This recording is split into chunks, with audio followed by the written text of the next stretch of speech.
హరి ఓం శ్రీ గురుభ్యో నమః. హరి ఓం. అనుబంధ చతుష్టయము అనే దానిలో 4 విషయాలను చెబుతారు. ఇది ఒకదానికొకటి ముడిపెట్టి ఉంటాయి. అంచేత అది బంధము, అనుబంధము. ఒకటి ఉంటే రెండవది ఉండాల్సింది, రెండవది ఉంటే మూడవది ఉండాల్సిందే, ఈ 3 ఉంటే 4వ వాడు ఉండాల్సిందే, 4వ వాడికి ఇవి 3 కావాలి. అది అనుబంధ చతుష్టయం. ఇక ఇంతకు ఏమిటండి విషయము అని అంటే, మనం మా వ్యావహారికంగా కూడా అసలు విషయం ఏమిటి అని అంటుంటాం.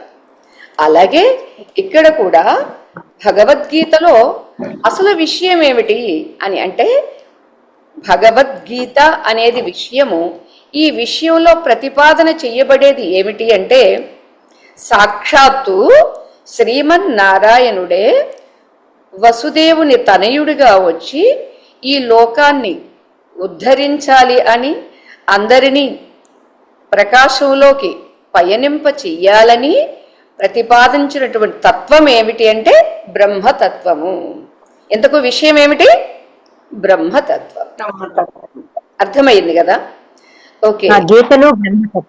బ్రహ్మతత్వం దీనిలో ఏం చెప్పారండి? అసలు సబ్జెక్ట్, దీనిలో ఏ సబ్జెక్ట్ చెప్పారండి అంటే బ్రహ్మతత్వాన్నే ప్రతిపాదన చేశారు. ఇప్పుడు వేరే వేరే ద్వైతులో, విశిష్టాద్వైతులో మొత్తం 3 ఏది ప్రకృతి, జీవుడు, పరమాత్మ అని 3 వాళ్ళు చెప్తారు, 3 ప్రతిపాదన చేస్తారు. కానీ ఇక్కడ మనకి భగవద్గీతలో అందున శంకర భగవత్పాదుల వారు ఇక్కడ కర్మతో అనేది లేనే లేదు, కేవలం జ్ఞాననిష్టతో మాత్రమే అందరూ కోరుకునేటటువంటి శాశ్వతానందము అనే మోక్షం కలుగుతుంది, మోక్షానుభూతిని పొందుతారు. అంతే. ఇక్కడ ఏం చెప్పాలి? మోక్షం గురించే చెప్పాలి. మోక్షం అంటే ఏమిటో చెప్పాలి. మోక్షం మీన్స్ బ్రహ్మతత్వము అనే దాని గురించే చెప్పాలి. అప్పుడే అది విషయం అవుతుంది. ఇది మొట్టమొదటి. ఇంకా మీకు చెప్పాలంటే, ఆహారము, అన్నము విషయం అండి. ఓకే. ఉదాహరణకి ముందుగా చెప్పుకుని తర్వాత మనం దాష్టాంతికానికి వెళదాం. దృష్టాంతం చెప్పుకొని, అన్నము విషయము. ఈ అన్నము ఏమిటి? రెండవది సంబంధము. దేనికి సంబంధము అంటే, తినబోయే ఆ అన్నము, ఆ అన్నాన్ని వడ్డించేటటువంటి వాళ్ళకి ఉండేటటువంటి సంబంధం ఒకటైతే, తినబోయేటటువంటి వాడికి తినబడే అన్నానికి ఉండే సంబంధం. ఇప్పుడు మీ దగ్గర ఏదో పదార్థం ఉంది, నేను చాలా దూరంలో ఉన్నాను, అమ్మ ఇది చేశాను అని మీరు అన్నారు అనుకోండి, నాకు నోరూరుతుందే తప్ప నేను అక్కడికి వచ్చి తినలేను. సో నాకు సంబంధం లేదు. ఉందా? లేదమ్మా. సంబంధం లేదు. ఎక్కడ సంబంధం? మీరు నా దగ్గరకు వచ్చి వండడమో లేదా నేను మీ దగ్గరికి వచ్చినప్పుడు వండి పెడితేనో అప్పుడు నాకు ఆ పదార్థానికి సంబంధం ఉంది. ఓకే, ఫాలో అవుతున్నారా? ఇక మూడవది ప్రయోజనం. ఇంతకు ఆ అన్నం వల్ల కలిగే లాభం ఏమిటి అంటే, ఆకలి తీరుతుంది, ఆ జీవి కాస్త శాంతిగా ఉంటాడు ఓ 4 గంటలు. ఉదాహరణలో సుమ 4 గంటలు అనేది అంటే ఆకలి తీరుతుంది. ఓకే. ఇంతకు ఈ అన్నం అనే విషయము, అన్నానికి ఈ ఆకలి కొన్నవాడికి ఉండే సంబంధము, ఈ ఆకలి తీరుతుంది, సుఖంగా ఉంటుంది అనే ప్రయోజనము ఎవరికి? ఒక అధికారికి. ఎందుకు? ఎవడా అధికారి అంటే ఆకలి వేసిన వాడు అనేవాడు అధికారి. అర్థమైందమ్మా? అంచేత మనం ఇటు చివరి నుంచి రివర్స్ లో చెప్పుకుందాం. నాకు ఆకలి వేసింది, నాకు అధికారిత్వం అయితే ఉంది, అక్కడ నాకు పదార్థం లేదు, టేబుల్ మీద ఎవరు ఏమీ పెట్టలేదు, విషయం లేదు. సో నా ఆకలి తీరటం లేదు, నాకు నీరసం తగ్గట్లేదు. ఇక ఎప్పుడైతే అక్కడ విషయము అనేటటువంటి అన్నమే లేదో, ఆ అన్నానికి నాకు ఒక సంబంధాన్ని చేకూర్చేటటువంటి తల్లి లేదా మీరు ఒక అమ్మ వంట చేసి అన్ని సిద్ధం చేసి టేబుల్ మీద పెట్టేటటువంటి ఆ అమ్మ కూడా నాకు లేదు. సో సంబంధం లేదు. విషయము సంబంధము లేనప్పుడు ఆకలి తీరితే కలిగేటటువంటి ఆనందం అనే ప్రయోజనం ఎక్కడుంది? ప్రయోజనం కూడా లేదు. అర్థమైంది కదా? అందుచేత ఈ మూడు ఎప్పుడంటే అధికారి అనేటటువంటి వాడు ఉన్నప్పుడు, ఎవరికి ఆకలి లేదు, సపోజ్ నాకే ఆకలి లేదు, అన్ని మీరు వండి పెట్టారు, నా 5-6 రకాలు వండి పెట్టారు, నాకు ఆకలి లేదు. సో ఆ విషయం అది ఎలాంటిదైనా, ఎంత గొప్పదైనా నాకు సంబంధం లేదు, దానివల్ల నాకు ప్రయోజనము లేదు, అది నాకు విషయము కాదు. ఇప్పుడు అర్థమైందా? ఇప్పుడు మనం దాష్టాంతికానికి వద్దాం. నాకు శాంతి లేదు, సుఖం లేదు, నాకు కావాలి, ఏం చెయ్యాలి, నా ఈ అసంతృప్తి ఎవరు తీరుస్తారు, ఇది ఎలా తీరుతుంది అనేటటువంటి తహతహ తపన ఆకలి. ఈ ఆకలి అనే జిజ్ఞాస ఎవరికైతే ఉందో వాడు అధికారి.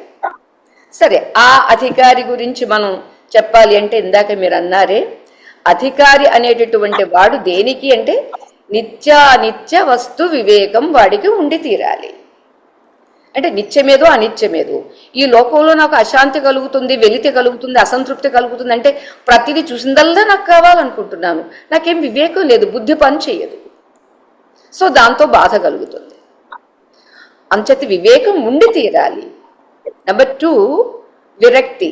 ఇహ అముత్ర అర్థ ఫల భోగ విరాగ. అంటే ఈ లోకంలో, ఇహ అంటే ఈ లోకంలో, అముత్ర అంటే పరలోకంలో. చాలా మంది ఈ యజ్ఞం చేస్తే, ఈ దానం చేస్తే, ఈ ధర్మం చేస్తే పరలోకంలో ఉండేటటువంటి స్వర్గ సుఖాలు, అప్సరసాది అనుభవాలు ఇవన్నీ కలుగుతాయి కదా, ఆ దేవతల వాళ్ళందరూ భోగాలను అనుభవిస్తూ ఉంటారట, నేను కూడా భోగాన్ని అనుభవిస్తాను కదా అనేటటువంటి ఆ ఆశ, ఆ కోరిక కూడా లేకుండా ఉండడం ఏదైతే ఉందో అది విరక్తి. 3వది శమాది షట్క సంపత్తి అంటారు. శమము, దమము, ఉపరతి, తితీక్ష, సమాధానము, శ్రద్ధ లేదా శ్రద్ధ సమాధానం, ఇవి 6. ఇవి 6 ఏమిటి అంటే, శమము ముందుగా మనకి అది తెలుసుకోవాలి, అది తప్ప నాకు వేరే కాదు. అంటే ఇక్కడ ఎంత చక్కగా చెబుతారంటే, ఆకలి వేసినప్పుడు మీకు మంచి బట్టలు ఇచ్చారనుకోండి, తృప్తిగా ఉంటుందా? బంగారపు నగ చేసి మెడలో వేసి గిఫ్ట్ గా ఇచ్చి నువ్వు హ్యాపీగా ఉండు అంటే హ్యాపీగా ఉండగలరా వాళ్ళు? లేదు. ఏదైనా చెయ్యండి, ముందు ఆకలితో తప్పించిపోతూ ఉన్నవాడికి అన్నం తప్ప మీరు రాజ్యం ఇవ్వండి, నగలు ఇవ్వండి, వస్త్రాలు ఇవ్వండి, ఏది ఇచ్చినా వాడికి వెళితే. ఇది శమం. అంటే శాస్త్రీయ భాషలో చెప్పాలంటే అంతరింద్రియ నిగ్రహం. ఆసక్తి అమ్మా, ఆసక్తి. ఆసక్తి అంటే తపన, ఇక అది తప్ప వాడికి ఇంక వేరే ఏమీ వద్దు. అంటే అంతరింద్రియ నిగ్రహం అంటే, ఇప్పుడు మనకి కన్ను చూసింది అనుకోండి, కన్నుతో పారిపోయేది దాన్ని పట్టుకుని లోపల పెట్టుకుని గుంజేటటువంటిది ఏమిటి అని అంటే, అది మనకి మనస్సు అని చెప్పక తప్పదు కదా. మనస్సేనా ఇంకా వేరే ఏమైనా ఉందా? మనస్సే, మనం అందరికీ తెలిసినటువంటి విషయం. ఈ మనస్సు అనేదాన్ని నిగ్రహించుకోవడం ఏదైతే ఉందో అది శమము. మొట్టమొదట ఉండాల్సింది ఏమిటి అంటే, అధికారి అన్నవాడికి వివేకం, ఇది తప్పనిసరిగా ఉండాలి. అయితే మనకుంది, వివేకం లేకపోలేదు, మరీ అంత అవివేకులమేమీ కాదు. ప్రతి దానిలో, ఒక వస్త్రం కొంటే వివేకాన్ని వాడతాము, కూరగాయ కొంటే వివేకాన్ని వాడతాము, బయట ఏదేది చూస్తామో చేస్తామో అన్నింటి దగ్గర మనం వివేకాన్ని వాడతాము. అయితే అదే వివేకాన్ని మనస్సును పడేసుకునే చోట వాడట్లేదు, అక్కడ వాడాలి. బాహ్యంగా ఉండేటటువంటి వాటన్నింటిలో వివేకాన్ని ఉపయోగిస్తున్నామండి. నాకు అశాంతికి దుఃఖానికి కారణం ఏమిటి అంటే, నా మనసు బయటికి పారిపోవడం వల్ల అనేది నాకు కలిగితే, తెలిస్తే దాన్ని నేను నిగ్రహించుకుంటాను, అది శమం. ఎప్పుడైతే వివేకం కలిగిందో ఆ అక్కర్లేని దాని మీద విరక్తి వస్తుంది. వివేకం లేదనుకోండి, అసలు విరక్తి కూడా వచ్చే అవకాశమే లేదు. టీవీలో సీరియల్స్ చాలా వస్తున్నాయి, మంచి టైం పాస్, వాటిల్లో చూద్దాము అని మనస్సుకు అనిపిస్తూ ఉంటుంది. అప్పుడు వెంటనే మనకి శమము ఉందనుకోండి, అరే మనం భగవద్గీత నేర్చుకుంటున్నాం కదా, శ్లోకాలతో పాటుగా తాత్పర్యం కూడా మనకి తెలియాలి అంటే, అయిపోయిన దాన్ని మరలా మనం వేరే పుస్తకంలోని చదివి తెలుసుకోవాలి. అలాగే రేపు రాబోయేది ఏమిటో కూడా మనం శ్లోకం చదివి రెడీగా ఉండాలి. అంతే తప్ప ఈ సీరియల్తో ఏమిటి అనేది మనకి అనిపించాలి. అయితే వాటిల్లో ఏదో పిచ్చి పిచ్చి సీరియల్స్ వద్దంటున్నానే తప్ప మంచి మంచి ఏదైనా ఉంటే అది చూడొచ్చు, అది తప్పు కాదు. ప్రతి చోట వివేకం. ఇక్కడ మనకి వివేకాన్ని ఎప్పుడూ విడిచిపెట్టకూడదు. జాగ్రత్త అవస్థలో తప్పనిసరిగా వివేకం ఉంటే అది చెప్పాలంటే స్వప్నావస్థలో కూడా వివేకం పనిచేస్తుంది. అందుచేత వివేకాన్ని విడిచిపెట్టకుండా ఉన్నప్పుడు శమము కూడా దానికి తోడవుతుంది. ఓకే, శమము అంతరింద్రియ నిగ్రహం. ఇక రెండవది దమము, అంటే బాహ్యేంద్రియ నిగ్రహము. మనస్సు పారిపోకుండా ఉండాలి అని అంటే దానికి కాస్త కాళ్ళు చేతులు కట్టుకుని కూర్చుంటేనే కదా. ఇప్పుడు మనం ఇక్కడ ఎదురు సెల్ ఫోన్ పెట్టుకుని వాచ్ చేస్తూ ఉన్నాం అనుకోండి, మీరు నాకు నేను మీకు కనెక్ట్ అయ్యి ఉన్నాము. అప్పుడు కూడా వాచ్ చేయకుండా ఇక మనం వేరే వేరే ఏదో చూస్తూ ఏదో చేస్తూ ఉన్నాం అనుకోండి, అప్పుడు మన కాన్సన్ట్రేషన్ ఎక్కడుంటుంది? ఏకాగ్రత దెబ్బతింటుందా తినదా? ఆటోమేటిక్ గా డైవర్ట్ అయిపోతుంది మైండ్. అంచేత అంతరింద్రియ నిగ్రహంతో పాటుగా బాహ్యేంద్రియ నిగ్రహం కూడా ఉండాలి. అది దమము, శమము, దమము. ఇక ఉపరతి, ఉప సమీపమునందు, రతి రమించటం. దేనికి సమీపమునందు రమించాలి అని అంటే అసలు భగవద్గీత దేని గురించి మనం వింటున్నాం? టైంపాసా? లేకపోతే నేను కూడా భగవద్గీత చదువుతున్నాను, మేము హిందువులు కదండి, భగవద్గీత కూడా రాకపోతే ఎలాగండి అంచేత ఎవరో స్వామీజీలో ఎవరో అన్నారండి అంచేత కొంచెం పౌరుషం వచ్చి వింటున్నానండి జస్ట్ ఫర్ టైం పాస్ అని అనుకుంటే కానే కాదు. మరి ఇది ఎలా వినాలి అని అంటే భగవంతుడు అనేవాడు అంతటా ఉన్నాడు అంటున్నారు. అంతటా అన్నప్పుడు ఇక్కడ కూడా ఉన్నది వాడే. అసలు వాడేమిటో చూద్దాము, వాడి గురించి తెలుసుకుందాము అని లోపలికి వెళ్ళడమే ఉపరతి. అంటే ఎప్పుడైతే మనస్సు బయటికి వెళ్ళదో, ఎప్పుడైతే బాహ్యేంద్రియాలను నిగ్రహించామో అప్పుడు కలిగేది ఏమిటంటే చచ్చినట్టుగా ఏదో చిన్నపిల్లాడిని అని కళ్ళెర చేసి లోపలే ఉండమంటే వాడు ఎలా ఉంటాడో అలానే మన మనస్సు ఈ దమము ద్వారా లోపలికి వెళుతుంది. ఉపరతి అంటే ఇంకాస్త దగ్గరగా ఉన్నటువంటి విషయం ఏమిటని తెలుసుకోవడానికి ప్రయత్నం చేస్తుంది. ఇది ఉపరతి. ఇక తితీక్ష. తితీక్ష ఏమిటి అంటే ఓర్చుకుంటుందండి. కూర్చోవడం కష్టమే. మా చిన్నప్పుడు దేవుడమ్మ గారు అందరినీ కళ్ళు మూసుకుని కూర్చోండి అనేవారు. నాకు అంత పెద్ద నాలెడ్జ్ లేదు, కానీ ఆ సంఘటన గుర్తుంది. కళ్ళు మూసుకుంటే కొంతమంది మాకు అవేవో కనిపిస్తున్నాయి, భూతాలు అవేవో దయ్యాలు కనిపిస్తున్నాయి అనేవారు. అంటే దేవుడమ్మ గారు నవ్వుతూ పర్వాలేదు కనిపించిన అవే పోతాయి, కళ్ళు మూసుకొని కూర్చోండి, మీరు కళ్ళు తెరవద్దు అనేవారు. చంటమ్మ గారు గుర్తుందో లేదో నాకు ఇదైతే ఈ సంఘటన. అవును, వీళ్ళు కళ్ళు తెరిస్తే దెయ్యాలు కనిపించట్లేదు అంటున్నారు, కళ్ళు మూస్తేనే దెయ్యాలు కనిపిస్తున్నాయి అంటున్నారు. మరి ఎందుకు వస్తున్నాయి? ఇవి లోపల ఉన్నాయా బయట ఉన్నాయా అని అనుకుని మనకెందుకులే అని అంటే అప్పుడుండే ఆ చైల్డిష్ మెంటాలిటీ కాబట్టి దాన్ని నేను విడిచిపెట్టాను. తర్వాత నాకు గుర్తొచ్చినప్పుడు అంటే కళ్ళు మూస్తే దెయ్యాలు ఎందుకు వస్తున్నాయి అని అంటే లోపల దెయ్యాలు ఉన్నాయి కాబట్టి కనిపిస్తున్నాయి. ఎవరి లోపల భావన మన మనసులో. అంటే ఇప్పుడు అసలు మన జీవితం అంతా భావనే. భావన కాని ఉంది, జీవితం అంతా భావనే. అంచేత నిద్రపోతే అసలు ఏ భావన లేదు కాబట్టి అక్కడ హాయిగా దెయ్యాలు లేరు, దేవతలు లేరు. అవునా? సో మెలకువలో మనం కావాలని కళ్ళు మూసుకుంటే అమ్మో అవేవో కనిపిస్తున్నాయి అనేది ఒక అజ్ఞానం వల్ల లేదా అదేదో ఒక భయం వల్ల అనిపిస్తూ ఉంటుంది అనమాట. అంచేది ఇక్కడ ఉపరతి తర్వాత చెప్పిన తితీక్ష, దాన్ని కష్టమైనా సరే కళ్ళు మూసుకుంటే దెయ్యాలు కనిపిస్తున్నాయి, దేవుడమ్మ గారు మూసుకోమన్నారు, లేదా గురువు గారు మూసుకోమన్నారు, లేదా పరమాత్మ కళ్ళు మూసుకుని కాసేపు శరీరాన్ని స్ట్రైట్ గా పెట్టి కాళ్ళు చేతులు కట్టుకుని కళ్ళు మూసుకుని కూర్చోమన్నాడు, కూర్చుందాం కష్టం అయితే అవుతుంది అనే తితీక్ష అన్నమాట. అంటే కష్టమైన ఇష్టమైన దాన్ని ఇష్టంగా సాధించడం, కూర్చోవడం, ఇది తితీక్ష.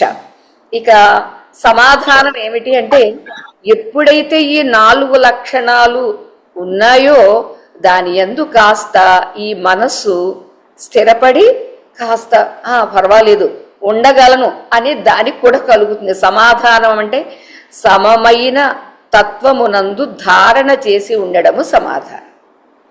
వ్యవహారంలో కూడా అంటుంటాం, మీకు వాళ్ళు ఇలా చెప్పారు, మీకు సమాధానం అయ్యిందండి అని అంటుంటాం. సమాధానం అయ్యిందండి, లేదా నాకు ఏమి సమాధానం కాలేదండి అంటే యాక్సెప్ట్ చేయలేకపోవడం అనమాట. ఇక్కడ కూడా ఆ సమాధానం అనేది ఎప్పుడైతే శమము, ఎప్పుడైతే దమము, మరి ఎప్పుడైతే ఉపరతి, మరి ఎప్పుడైతే తితీక్ష కలిగినవో ఇక ఆల్మోస్ట్ మనం గట్టెక్కేసినట్టుగే, అంటే పాస్ అయిపోయినట్టుగే సమాధానం కలుగుతుంది. ఇన్నింటితో పాటుగా చివరిగా చెప్పారు ఈ 6 శ్రద్ధ. ఏమిటి శ్రద్ధ అంటే శాస్త్ర వాక్యేషు గురు వాక్యేషు విశ్వాస శ్రద్ధ. అంటే వీటన్నిటికీ కూడా సంస్కృతంలో డెఫినేషన్స్ ఉన్నాయి, ఆత్మబోధలోనో దేనిలోనో చెప్పారు. నాకు అది ఇప్పుడు గుర్తు లేదు కాబట్టి నేను ఇలా చెప్పేస్తున్నాను. సో శ్రద్ధ అంటే ఏమిటంటే భగవద్గీత సాక్షాత్తు యా స్వయం పద్మనాభస్య ముఖ పద్మాద్ వినిశ్రుత గీతా సుగీతా కర్తవ్యా కిమన్యై శాస్త్ర విస్తరై అని వ్యాస భగవానుడు చక్కగా చెప్పారు. అరే నీ నుదుటి గీత మార్చుకోవాలి అంటే భగవద్గీతను చేపట్టు, ఇది నీ కర్తవ్యం. ఎందుకని అంటే వేరే వేరే శాస్త్రాల జోలికి పోనక్కర్లా.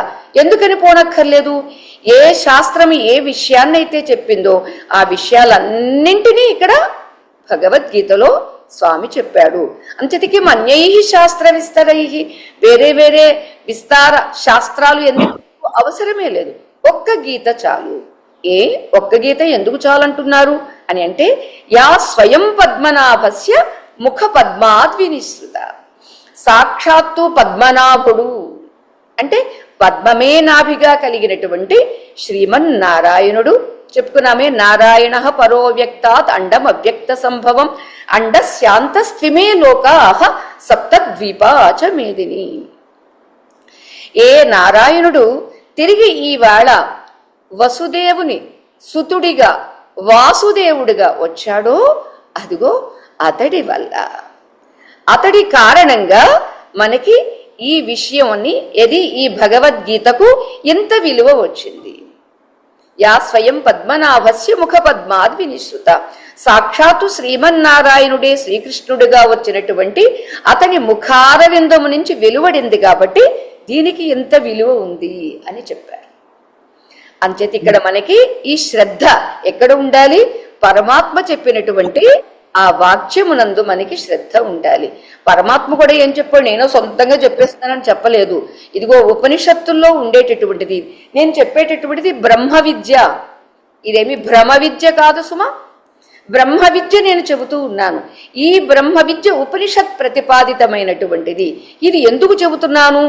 ఎవడైతే శోక మోహ మహాసాగరంలో మునిగిపోయి ఉన్నాడో వాణ్ణి ఉద్ధరించడం కోసం, వాడి నిమిత్తంగా అంటే అర్జునుని నిమిత్తంగా ఈ లోకంలో ఉండేటటువంటి వాళ్ళందరినీ ఈ శోకమోహ మహాసాగరం లేదా సంసార సాగరం నుండి ఉద్ధరించాలి అని నా ప్రయత్నము అని స్వామి చెప్పాడు. కాబట్టి దీనికి ఎంతటి మహిమ ఉన్నది అని చెప్పారండి వ్యాస భగవాన్. అంతేకాదు, సంసార సాగరం ఘోరం తర్తుమిచ్చతి యో నరః గీతానావం సమాసాద్య పారం యాతి సుఖేన సహ అన్నారండి. ఇక్కడ సంసారం అంటే వేరే ఏమీ కాదండి, నేను నాది పెద్ద సంసారం. అసలు సంసారానికి మూలం ఏమిటి అంటే నేను నాది. సరే, ఈ నేను నాది, ఇది నేను, ఇది నాది, ఇది పరిమితంగానే ఉంది కదండి, దీన్ని సంసారంతో పోలుస్తారేమిటండి? అయినా ఆ సంసారాన్ని సాగరంతో పోలుస్తారేమిటండి? ఇది మరీ విడ్డూరంగా ఉంది అని మనకు అనిపిస్తే, అసలు సాగరం అని అనడానికి గల కారణము ఎన్ని కోట్ల జన్మల నుండి ఈ దుఃఖాన్ని అనుభవిస్తూ వచ్చాడో ఈ జీవుడు. ఒకటి, లేచింది మొదలు పడుకునేంత వరకు పోనీ ఏదో రోజుకి ఒక దుఃఖము అని అందామా అంటే ఒకదాని వెంబడి ఒకటి వస్తూనే ఉన్నవి. ఈ వస్తువు ఉన్న కారణంగా ఏం జరుగుతుంది ఇక్కడ అని అంటే ఇది అనంతంగా ఉంది కాబట్టి అనంతమైన దాన్ని ఏమంటారు? సాగరంతో పోలుస్తారు. ఇది ఈనాటిది కాదు, ఈ జన్మది కాదు, ఎన్నెన్నో జన్మల నుండి వస్తూనే ఉంది. పోని ఇది చివరి జన్మ అందామా అంటే ఆహా, అది కూడా నమ్మకం లేదు, చివరిదే అని చెప్పడానికి వీలు లేదు. అంచేత దీన్ని సాగరంతో పోల్చారు. సరే, సంసారము అని ఎందుకు అన్నారు అంటే ఇది చాలా భారంగా ఉంది, దాటేయడానికి వీలుగా సుఖంగా లేదు, అంచేత ఇది సంసారాన్ని సాగరంతో పోల్చారు. ఓకే, మరి దీనిలో ఏమైనా ఉపాయం ఉందా అని అంటే, ఎవరైతే ఈ సంసారము అనే సాగరాన్ని దాటుదాము అని అనుకుంటున్నారో, తర్తుమిచ్చతి యో నరః, తర్తుం అంటే తరణం చేయడానికి, ఎవరైతే కోరుకుంటున్నారో అటువంటి వాడికి ఉపాయం ఏమిటి? ఓకే, ఒక పని చేయను. ఏమిటా పని? గీత, భగవద్గీత అనేటటువంటి నావలో కూర్చో. ఆసాధ్య అంటే ఆసాధ్య, కూర్చుని, ఎలా చక్కగా ఎక్కి కూర్చుని, నావలో చెయ్యి వేస్తే సరిపోదు కదా, నావలో కూర్చుంటే ఆ నావ వెళుతూ ఉంటే వెళుతున్న నావలో మనం కూడా వెళ్ళిపోతాము. ఇక్కడ మనం ఏం చేస్తాము? నోటితో అంటున్నాము కానీ మనస్సుతో అక్కడ ఉండటం లేదు. అంచేత మనస్సుని, లేదా ఏ మనస్సుతో నేను నాది అనేటటువంటి మోహాన్ని, శోకాన్ని పొందుతున్నామో ఆ మోహ శోకాలు పొందేటటువంటి ఈ మనస్సుని, లేదా మనో తాదాత్మ్యతతో ఉన్నటువంటి ఈ జీవుణ్ణి ఎక్కడ కూర్చోబెట్టాలంటే భగవద్గీత అనేటటువంటి నావలో కూర్చోబెట్టాలి. నావలో కూర్చున్నాము అంతే, పారం యాతి సుఖేన సహా, ఆ ఒడ్డుకి, సంసారము అనేటటువంటి ఈ సాగరం నుండి దాటేస్తాడు.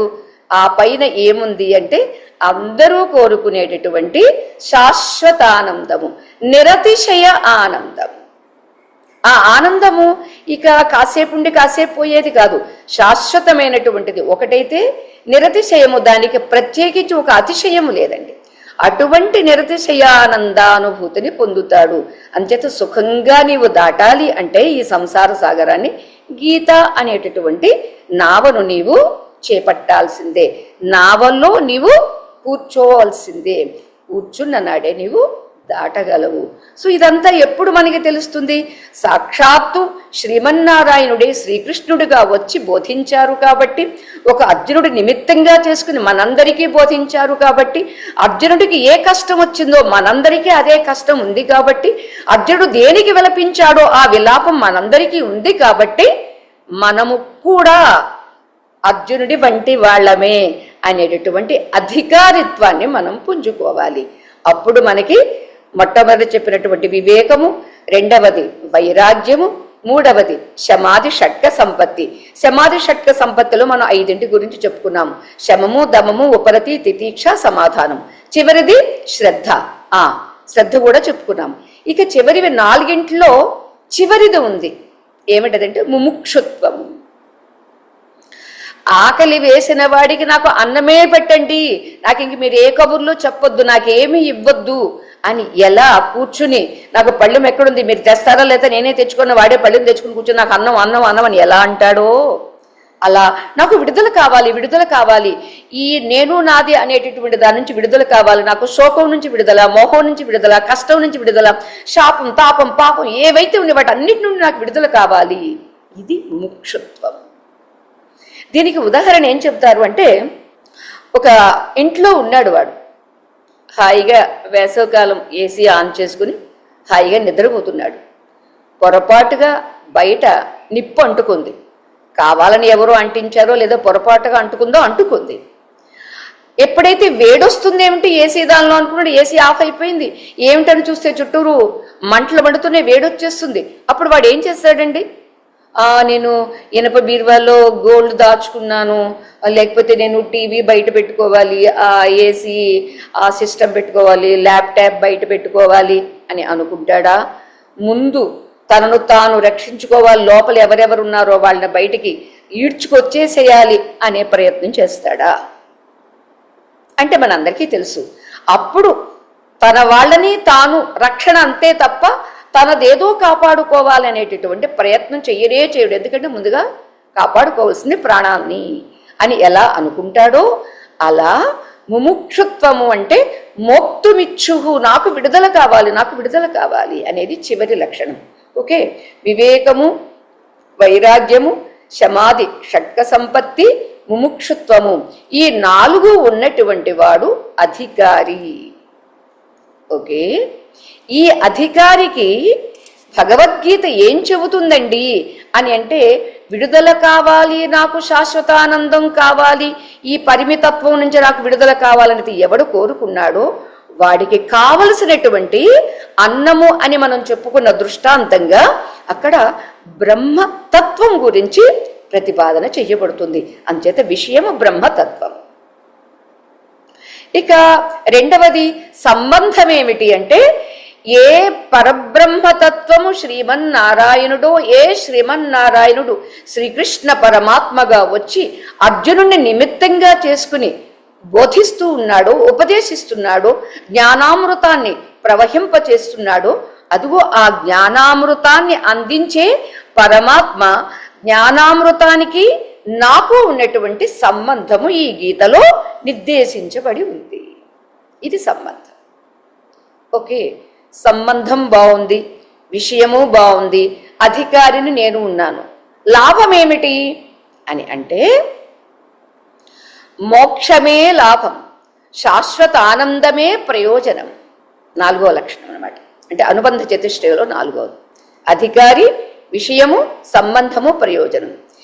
ఏ విషయమైతే అక్కడ ఉందో ఆ విషయము ఎవరైతే స్వీకరిస్తాడో, ఆస్వాదిస్తాడో వాడికి కలిగేటటువంటిది ఏమిటండి? అక్కడ ఆకలి తీరుతుంది, హాయిగా ఉన్నాడు. ఇక్కడ ఆనందానుభూతి కలుగుతుంది. మోక్షానందంలో చిదానంద రూప శివోహం శివోహంగా అహం బ్రహ్మాస్మిగా మిగిలాడు. ఇది ప్రయోజనం. ఇది అనుబంధ చతుష్టయం. ఈ అనుబంధ చతుష్టయంగానే ఇక్కడ మనకి భగవద్గీతలో నిర్దేశిస్తూ ఉన్నారండి. అంతేకాదు, ఈ భగవద్గీత గురించి చెప్పడానికి సాక్షాత్తుగా ఏ శ్రీమన్నారాయణుని యొక్క అంశనో వ్యాస భగవానుడు, అతడే స్వయంగా మనకి మహాభారతాన్ని రచించి మహాభారత మధ్యంలో ఈ భగవద్గీతను కూడా మనకి రచన చేసి ఇచ్చారు. సర్వోపనిషదో గావః దోగ్ధా గోపాలనందనః పార్థో వత్సః సుధీర్భోక్త దుగ్ధం గీతామృతం మహత్ అని అన్నారు. ఎంత చక్కని శ్లోకం అంటే, ఇందుకు గీత అంటే ఏమిటి? అన్నం అన్నారు, కేవలం అన్నమేనండి, కూరలు, పదార్థాలు, ఇంకేమిటి స్వీటు హాటు ఇవేమి ఉండవంటే, ఓ అన్నీ ఉన్నవి దీనిలో. ఏమిటవి అని అంటే, సర్వ ఉపనిషత్తులన్నీ ఆవులుగా ఉన్నవి. సర్వ ఉపనిషద్ గావః, సర్వోపనిషదో గావః దోగ్ధా గోపాలనందన. ఇంతకీ ఆవులు ఉన్నాయండి, పాలు పితికేవాడు ఉండాలి కదండి అని అంటే, ఉపనిషత్తులనే ఆవులకు పాలు పితికేటటువంటి గోపాలుడిగా సాక్షాత్తు గోపాలుడు ఉన్నాడు. పాలు పితికేవాడు ఎవరండి? గోపాలుడు. ఓకే, ఇంతకు గోపాలుడున్నాడు, గోవులున్నవి. కానీ ఆ గోవుల నుండి పాలు రావాలి అంటే ఎవరుండాలి? వత్స ఉండాలి. ఆ వత్స ఎవరు అని అంటే, ఇక్కడ పృథాతనయుడు అంటే పార్థుడు, అంటే అర్జునుడు. అర్జునున్నే దూడగా చేసుకుని స్వామి కాస్త పాలు పిండాడు. ఎందుకు ఏ పాలు పిండాడండి అంటే, గీతా అమృతం మహత్ అమృతం అన్నారండి. పార్థో వత్సః, వత్స అనేటటువంటి పార్థుడిని వత్సగా చేసుకుని అంటే దూడగా చేసుకుని స్వామి కాస్త పాలు పితికాడు. ఓకే, ఎందుకు ఆ పాలు ఏం పాలండి అంటే, అమృతము అనేటటువంటి పాలు, చాలా గొప్పమైనటువంటి అమృతం. దేవతలు కూడా అమృతాన్ని తాగుతూ ఉంటారు, వాళ్ళకి మృత్యువు లేదు, కానీ బాధ లేకపోలేదు, ఎప్పుడు భయంతో చస్తూ ఉంటారు వాళ్ళు. కానీ ఇక్కడ మనకి గీతామృతం అనేటటువంటిది భయాన్ని దూరం చేస్తుంది, మృత్యువు అనేటటువంటి దాన్ని కూడా దూరం చేస్తుంది. మృత్యువు ఎవడికి మృత్యువు? దేహానికి మృత్యువు, నాకు మృత్యువు కాదు అనేదాన్ని స్థిరపరుస్తుంది, జ్ఞానాన్ని కలిగిస్తుంది. అంచేత దుగ్ధం గీతామృతం మహత్ అన్నారు. ఓకే, ఇంతకు ఈ పాలు తాగేటటువంటి వాళ్ళు ఎవరు? ఆవులు. ఉపనిషత్తులేమో ఆవులైతే పాలు పిండేవాడు శ్రీకృష్ణ పరమాత్మ అయితే, దూడ అర్జునుడు అయితే, ఆ పిండినటువంటి పాలు అమృతమైతే ఇంతకు ఎవరు సేవించవచ్చు? మిల్క్ బూత్ దగ్గరికి వెళ్ళి నాకు ఇన్ని పాలు ఇచ్చేసేయండి అంటే ఇచ్చేసేవో, లేకపోతే ఇంత రేటుతో కొనేసేవో కానే కాదు. దీనికి ఏం పెట్టి కొనాలండి అని అంటే, సుధీహి, నీకు మంచి బుద్ధి ఉంటే నీవు దాన్ని ఆ పాలు తాగడానికి అర్హుడు అవుతావు. దీనికి పైసాతో కొనేదో లేకపోతే ఏదో చేస్తే వచ్చేదో కానే కాదు. అంచేత సుధీహి భోక్త, ఎందుకు ఈ పాలను భోగించేవాడు అంటే తాగేవాడు ఎవరంటే, ఎవడి బుద్ధి మంచి బుద్ధి ఉంటుందో, చారుమతి అంటామే, ఎవడి బుద్ధి సక్రమంగా ఉంటుందో అంటే మనిషిగా బ్రతుకుతాడు, మానవత్వంగా అతను జీవిస్తూ ఉంటాడో అటువంటి వాడి దీనికి అర్హుడు, అంటే గీతామృతాన్ని తాగడానికి అర్హుడు అని చెప్పారు. ఎందుకు చూడండి, ఇక్కడ ఉపనిషత్తులు ఆవులైతే, పాలు పితికేవాడు శ్రీకృష్ణ పరమాత్మ అయితే, దూడ అర్జునుడైతే, అక్కడకున్న పాలు కాస్త అమృతమైతే, మరి మనమేం కావాలి? మనమేమైతే ఆ పాలు మన పాలు అవుతాయి అని అంటే, సుధీహి, సద్బుద్ధి కలిగిన వాళ్ళమై ఉంటే ఆ పాలు మన పాలు అవుతాయి. అంచేది ఇప్పుడు మనం అధికారిత్వాన్ని, సద్బుద్ధి కలిగి ఉండాలి, వివేకము ఉండాలి, విరక్తి ఉండాలి, శమదమాది ఇంద్రియ నిగ్రహం ఉండాలి, అలాగే ముముక్షత్వం ఉండాలి. ఇవి ఉన్న నాడు అర్జునుని ఇలా నేను కూడా సంసిద్ధంగా ఉంటాను.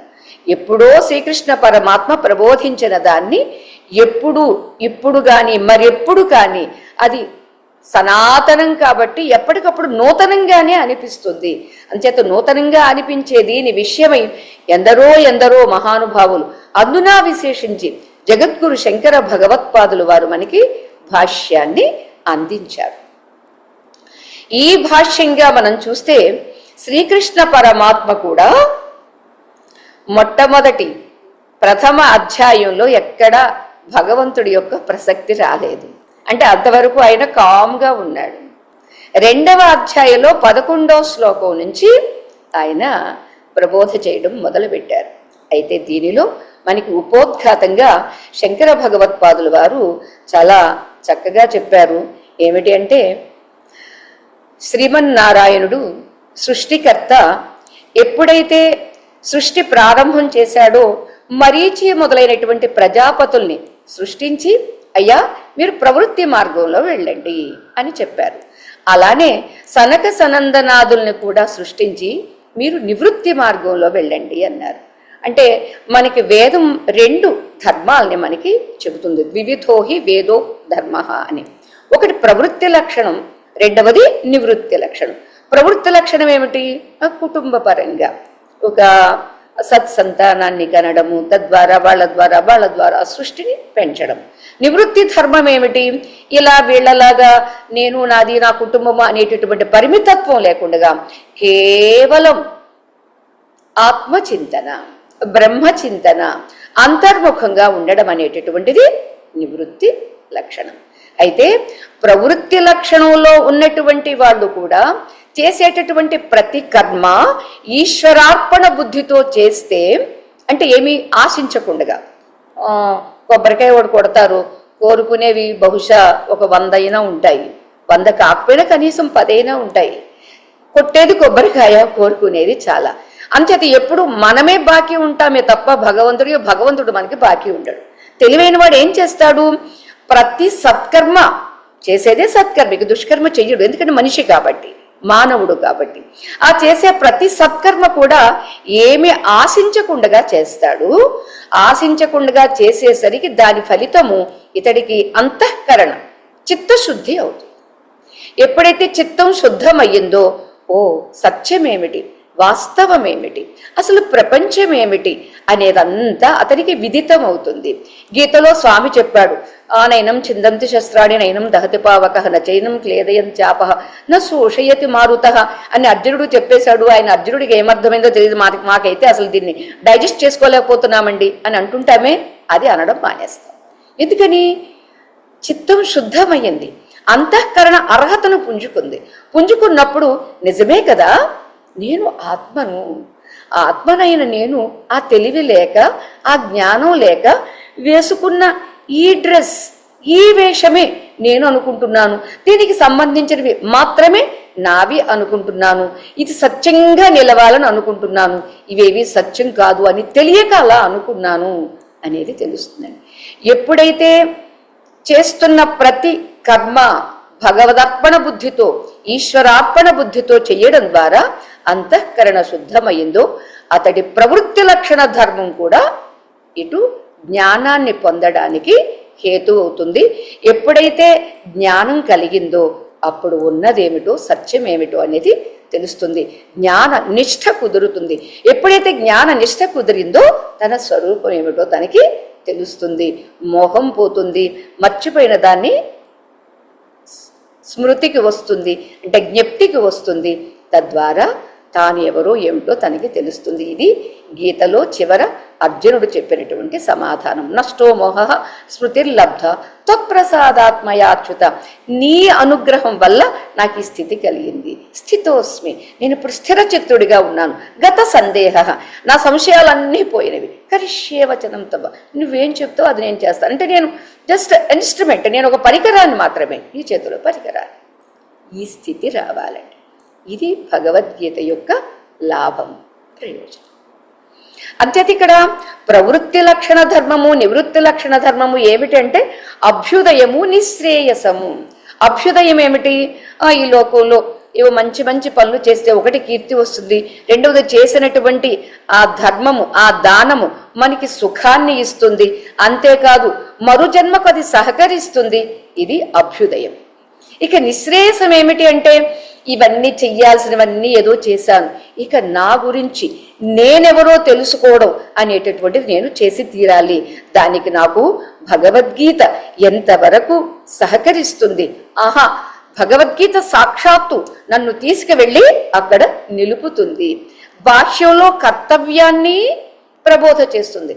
కర్తవ్యాన్ని నిర్వర్తిస్తూ స్వరూపాన్ని గుర్తిస్తూ ఉండడం నేర్పిస్తుంది అనేది మనకి ఇక్కడ ప్రాథమిక ఉపోద్ఘాతంగా శంకర భగవత్పాదుల వారు అందిస్తారనమాట. అంటే బ్రహ్మణ్యాధాయ కర్మాణి, అన్ని కర్మలు బ్రహ్మయందు ఉంచు అని అన్నారండి. ఉదాహరణకి అసలు బ్రహ్మ అంటే ఏమిటో తెలియాలి కదండి. ఇప్పుడు ఒక పెన్ను పుస్తకం మీద ఉంచు అని అన్నప్పుడు పెన్ అంటే ఏమిటో నాకు తెలియాలి, పుస్తకం అంటే ఏమిటో నాకు తెలియాలి. అప్పుడు పెన్ను తీసుకెళ్ళి పుస్తకం మీద పెడతారు. అసలు పెన్ అంటే తెలిసింది, కానీ పుస్తకం ఏం పుస్తకం? భగవద్గీత పుస్తకం. అసలు భగవద్గీత ఎలా ఉంటుందో నాకు తెలియదండి, నాకు చదవడం కూడా రాదండి అంటే ఎలా? తెలియదు మనకి. సో ముందు భగవద్గీత అంటే ఏమిటి? ఆ కృష్ణుడు నిలబడి ఉంటాడు, అర్జునుడు చతికిలిబడి ఉంటాడు, అది ముఖ చిత్రం ఉంటుంది, లోపలికి తిప్పగానే శ్లోకాలు ఉంటాయి. ధర్మక్షేత్రే కురుక్షేత్రే అని అంటూ ప్రారంభమవుతుంది అని ఎవరైనా మనకి చెప్పారనుకోండి, మొత్తానికి ఆ పుస్తకం గురించి మనం తెలుసుకుని ఈ పెన్ను తీసుకుని వెళ్ళి ఆ పుస్తకం మీద పెడతాము. లేదా ఒక మంచి పుష్పము, ఒక తులసి దళం తీసుకెళ్ళి పుస్తకం మీద పెట్టి, స్వామి నువ్వు అర్జునుడికి ఆ రోజు ఎలా ప్రబోధ చేసి అతన్ని ఉద్ధరించావు, నన్ను కూడా అలా ఉద్ధరించు స్వామి, ఆ అర్హతను నాకు కూడా ప్రసాదించవే అని మనం ప్రార్థిస్తాం. ఇది ఉదాహరణ. ఓకే, బ్రహ్మయందు సర్వకర్మలు ఉంచమని స్వామి చెప్పాడు. అసలు ఎందుకు బ్రహ్మ అంటే ఏమిటి అని అంటే ఆ విషయాన్నే మనకి గీతలో చెబుతుంది. అసలు బ్రహ్మ అంటే ఏమిటి, ఆ బ్రహ్మ ఏ ఊర్లో ఉంటాడు, ఎక్కడ ఉంటాడు, ఎలా ఉంటాడు అనే అడ్రస్ అంతా చెప్తాడు. మరి చెప్పిన ఆ అడ్రస్ మనకి తెలిసిందనుకోండి, అప్పుడు మనం కర్మలు తీసుకెళ్ళి అక్కడ పడేయక్కర్లా. అసలు బ్రహ్మ ఎప్పుడూ ఉంది, బ్రహ్మయందే కర్మలు జరుగుతూ ఉన్నవి. ఇక బ్రహ్మయందే జరిగిన తర్వాత వేరే చోట పెట్టేదేముంది, బ్రహ్మయందే ఉంటున్నవి. అందుకని బ్రహ్మార్పణం, బ్రహ్మ అహవిహి, బ్రహ్మ అగ్నవు, బ్రహ్మణా ఆహుతం, బ్రహ్మ ఏవ తేన గంతవ్యం, బ్రహ్మకర్మ సమాధిన అని ఇలాంటి శ్లోకాల ద్వారా అసలు ఉన్నదే బ్రహ్మ, ఉన్న బ్రహ్మ మరి నాకు ఎందుకు కనిపించడండి? నీకు కళ్ళజోడికి నీ కళ్ళకి చత్వారం వచ్చింది, చత్వారం వచ్చింది కాబట్టి కళ్ళజోడు పెట్టుకో. ఏ కళ్ళజోడు షాప్లో కనిపించే కళ్ళజోడల్లా పెట్టేసుకోవడమా? కాదు కాదు, నీకు టెస్టింగ్ ఉంటుంది. టెస్ట్ చేస్తే దానికి ఏ రకమైనటువంటి ప్లస్ మైనస్, ఎంత ప్లస్ ఎంత మైనస్ అనేది కళ్ళజోడు ఎలా వేస్తే మనకు కనిపిస్తుందో అలా సద్గురువుని ఆశ్రయించినప్పుడు నా కంటికి ఉండేటటువంటి భ్రమ లేదా నా కంటికి ఉండేటటువంటి చత్వారము, బుద్ధిలో ఉండేటటువంటి భ్రమ, ఈ రెండింటిని నిర్మూలనం చేసి ఇదిగో చూడు, ఈసారి ఈ కళ్ళజోడు పెట్టుకుని చూడు అని జ్ఞానము అనేటటువంటి అంజనము, కాటుకను కళ్ళల్లో పెట్టేసరికి ఈ కళ్ళజోడు అవసరం లేదండి. ఎందుకని? బయట చూసేది కాదు కాబట్టి, లోపల చూసేది, బుద్ధిలో ఉండేటటువంటి భ్రమను పోగొట్టి ఆ మూడవ నేత్రము లేదా జ్ఞానము అనేటటువంటి నేత్రాన్ని తెరిపించేసరికి అవును కదా, ఉన్నది బ్రహ్మే కదా, నేను ఎందుకు ఇలా వేరువేరుగా చూస్తున్నాను? ఆ జ్ఞానం లేక వేరువేరుగా చూస్తున్నాను. ఇప్పుడు ఆ జ్ఞానం కలిగింది గీతామాత దయ వల్ల, భగవంతుని కృప వల్ల అని మనకి తెలుస్తుంది అనమాట. అంచేత ఇక్కడ నిశ్రేయసము అని అంటే ఒక్క మాటలో చెప్పాలంటే మోక్షమే. ఈ అనుబంధ చతుష్టయంలో కలిగేటటువంటి ప్రయోజనం ఏమిటంటే మోక్షమే ప్రయోజనం, సంసార నాశనం, మోక్షము సంప్రాప్తం అవుతుంది. అంచేత నిశ్రేయసం అనేటటువంటిది దీని కారణంగా ఏం జరుగుతుందంటే అడ్డంగా ఉండేటటువంటి కంటిలో ఉండేటటువంటి చత్వారము లేదా బుద్ధిలో ఉండేటటువంటి అజ్ఞానము లేదా అవిద్య, అవిద్య అన్న అజ్ఞానం అన్న ఒకటే కదా, అంచేత అది పూర్తిగా తొలగిపోవడమే నిశ్రేయసము, అదే బ్రహ్మ విద్య. అంచేత ఆ బ్రహ్మ విద్య మనకు సంప్రాప్తించాలి అని అంటే ఏదేది చేస్తున్నామో అది అంతా భగవదర్పణం చెయ్యాలి. ఎందుకు చెయ్యాలి అనేది మనకి గీత ప్రారంభం నుంచి చెప్పడం మొదలు పెడతారనమాట. అయితే ఇక్కడ మనకి భగవద్గీతలో మొట్టమొదటిసారిగా ధృతరాష్ట్రుడు మనకి కనిపిస్తాడు. ధృతరాష్ట్రుడు ఎక్కడో భారతంలో ఉన్నాడు, ఇక్కడ మన దగ్గర లేడు కదండి అని అనుకోవడానికి వీలు లేదండి. ఎందుకనంటే ధృతం రాష్ట్రం యస్య సహ ధృతరాష్ట్ర, ఈ రాష్ట్రం, ఈ శరీరం అనేటటువంటి రాష్ట్రము ఇలాగే ఉండిపోవాలి. అరే వయస్సు పెరిగిపోతుంది, ఇంద్రియాలన్నీ శక్తిని ఉడికిపోతున్నవి, కోల్పోతూ ఉన్నవి, ఇది కోల్పోకుండా నేను ఎప్పుడు ఇలాగే ఉండాలి, యవ్వనంగా ఉండాలి, ఆరోగ్యంగా ఉండాలి అని కోరిక ఉందే, అదే ధృతరాష్ట్రత్వం. నేను ఎప్పుడు బాగుండాలి, అందంగా ఉండాలి, ఆనందంగా ఉండాలి, నేను ఎప్పుడు పటుత్వంగా ఉండాలి. కుదురుతుందా? ఏం చేస్తే కుదురుతుంది? సినీ యాక్టర్స్ అందరూ వాళ్ళు చేయాల్సిన ప్రయోగాలు అన్నీ చేసి చేసి చేసి మనకన్నా కాస్త 80 ఏళ్ళలో 70 ఏళ్ళలో ఉంటే కూడా యంగ్గా కనిపిస్తారు, ఏవో కొన్ని రెమెడీస్ ద్వారా. మనమైతే అది చేసుకోలేమో, ఒకటి చేసుకునే అవసరం కూడా లేదు. అయితే భావన అయితే ఉంది కాబట్టి ఈ భావనను మనం దాటాలి. ఎప్పుడు దాటగలము? ఎందుకు? నేను దేహాన్నే అయితే ఈ దేహం గురించి మనం ఆలోచన చేస్తాం. నేను దేహాన్ని కాదు. ఎందుకని? దేహమే నేనైతే పడుకున్నప్పుడు కలలోని ఈ దేహం ఉండాలి, గాఢ నిద్రలోని ఈ దేహం ఉండాలి, ఉండటం లేదే.